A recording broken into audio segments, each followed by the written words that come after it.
ஓம் நமோ நாராயணாய. 4,000 திவ்ய பிரபந்தம். நாச்சியார் திருமொழி. 9ஆம் திருமொழி. சிந்துர செம்பொடி. பாடல் 9. பிரபந்தத்தில் இது 595வது பாடல்.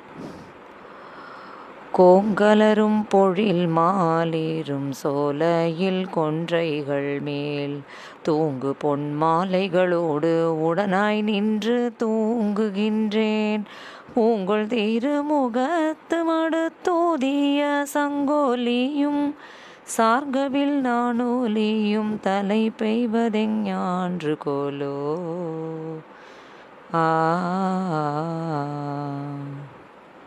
நாச்சியார் திருமொழி. திருமொழி 9. பாடல் 9. கோங்கு மரங்கள் மலரப்பெற்ற சோலைகளை உடைய திருமாலிருஞ்சோலை மலையிலே கொன்றை மரங்களின் மேலே தொங்குகின்ற பொன்னிறமான பூமாலைகளோடு சமமானவளாய் கிடக்கின்றேன். அழகு பொருந்திய திருப்பவளத்திலே வைத்து ஊதப்படுகிற ஸ்ரீ சன்யத்தினுடைய துவனியும் சார்கமென்னும் வில்லின் நானோசையும் சமீபிப்பது என்றைக்கோ. ஸ்ரீ ஆண்டாள் திருவடிகளே சரணம். On top of the Tirumalirinjolai mountain that is filled with garden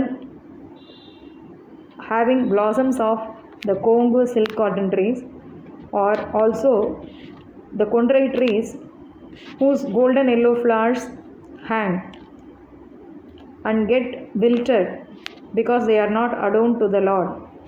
Likewise, my life also seems to be a waste because the sound of the conch Sri Panchajanyam, which is blown from the beautiful divine lips of Lord Narayana, and the sound of the bow Saranga when the ends of it are tied together, when I would be able to hear them closely by getting close to the Lord. Sri Andal Tiruvadigalai Sharanam.